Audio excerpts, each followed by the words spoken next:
Хотын дарга Нямбатар Төв Гандангийн урд будаа зарахыг хоригдсан захирамж гаргажээ.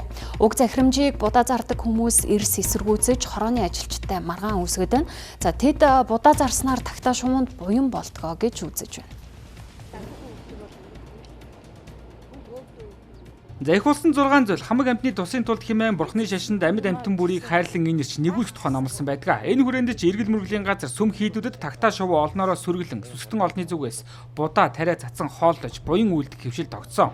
За гэхдээ тагтааны тоо толгой олширхын хэрээр халдвар төвчин гарах эрсдэлтэй учраас 10 жилийн өмнөөс Төв Ганданд ирсний хийдээс гар дээрээс тагтаа хооллохгүй байхыг сануулж ирсэн байдаг. За тэгвэл цаашлаад сүм хийдийн ойролцоо гар дээрээс будаа зарахыг хязгаарлахар болж хотын даргын захирамж гарсан хэмээн хорооны ажилчид цагдаа нар будаа зардаг иргэдийг хөөж эхэлжээ.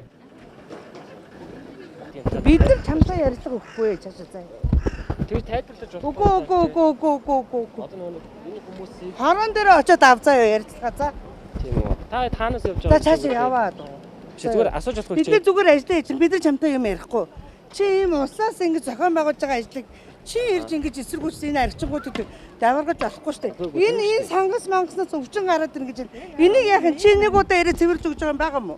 Аахгүй шүү дээ. Энэ л тагтаа шувууны бас ажлын байр зөндөөл шүү дээ. Ажил хийх гэсэн сэтгэлтэй хүн байвал заавал будаа зарж ингэж яах шаардлага байхгүй юу?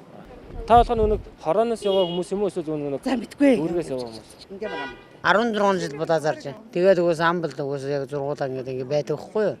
Тийм болохоор угс бас энэ дээрс хоолоо олж иддэг болохоор бас биднээс угс энэ дээр зармаар байна. Тэгээд дотроос угс гадагш нь хөөгдсөн шүү дээ.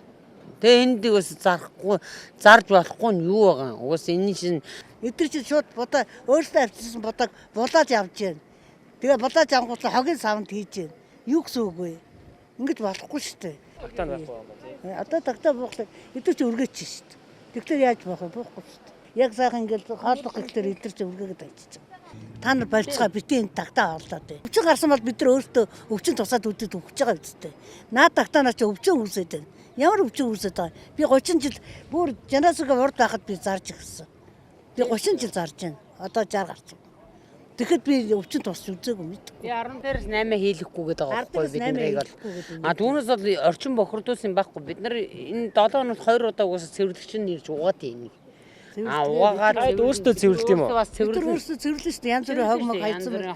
Бид нар ч том хогийн ингээд энэ нэг замын цэвэрлэгч нар явж байхад бид нар адилхан цэвэрлэл 50,000 төгрөг хүртэл өгөөл угаасаа цэвэрлүүлдэг бид нар. Та чим юу тэнгэрийн амьд болохоор угаасаа сайн байхгүй юу? Хүмүүс чинь тэгж удаад хүүхдүүдээ авчирч угаасаа ингэж хоололдог болохоор эн чинь угаасаа буйны ажил байхгүй юу?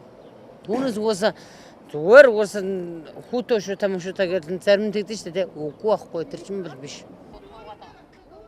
За Төв Гандангийн энэхүү хэсэг нь Баянгол дүүргийн 16 дугаар хорооны нутаг дэвсгэрт харьяалагддаг байна. За хотын даргын захирамжийн хүрээнд хорооны засаг дарга эдгээр хүмүүсийг холдуулж будаа заруулахгүй байх үүрэг чиглэлийг өгчээ.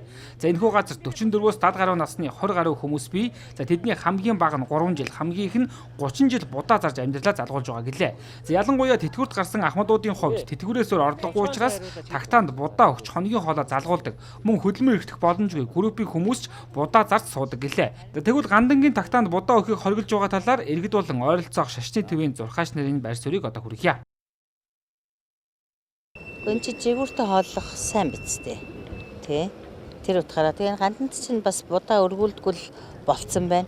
Ганданд олон жил амьдарсан болохоор энэгээр явангаа өнөөдөр зорж ирж шувуу хооллож байна. Шувуунд будаагүй нэгээд ямар ч зэндээ өнөөдөр ирсэн чинь ийм асуудал үүссэн гэж тэгж байна. Хүүхдүүд тэрэнд юу ээж айгүй хэрэг гээд идэв байхгүй шувуунд хоолоо ингээд. Тэгээ яг нөгөө хотынхон төвд болчоод ингээд бас орчин бохирдуулаад байна гээд тэгээд байгаа. Бас тэр талын бодохоос орчин бол ялчгүй бохирдуулж байгаа л да. Тэгээд одоо яаж арга хэмжээ авах юм бөө. Шувуу хоолдог энэ будаа зардаг асуудлыг болиулж байгаа нь бол хамгийн зүйтэй гэж бодож байгаа. За хүмүүс ихэвчлэн бодохдоо бол шувуу хооллох буян гэж бодоод байдаг тийм ээ. Биш юм аа. Ялангуяа одоо шувууны ханиад гэх тийм энэ гарах юм бол хүндээ маш сөрөг одоо үр дагавартай. Одоо хүүхдүүдэд дагуулж ирэл энд ингээ олж ин чинь шууд одоо бохир ханиад одоо тийм вирус авах тохиолдол байгаа. За хоёрдугаарт энэ байгаль орчныг маш их бохирдуулж байна. Одоо ингээ будаа цацаад орчингууд чинь энэ дээр чинь шувуу ирээ буугаа идэхээсээ гадна бас бааж яа илүү янзын одоо юм. Тийм учраас бол зөв гэж бодож байна ахах нь. Ер нь тэгээд тагтаа бол энэ сүм хийдийн газар байгаад бол тийм л юм шиг. Бас юунд дийлдэхгүй бас хэцүү л гэж. Хараад тахт бохир.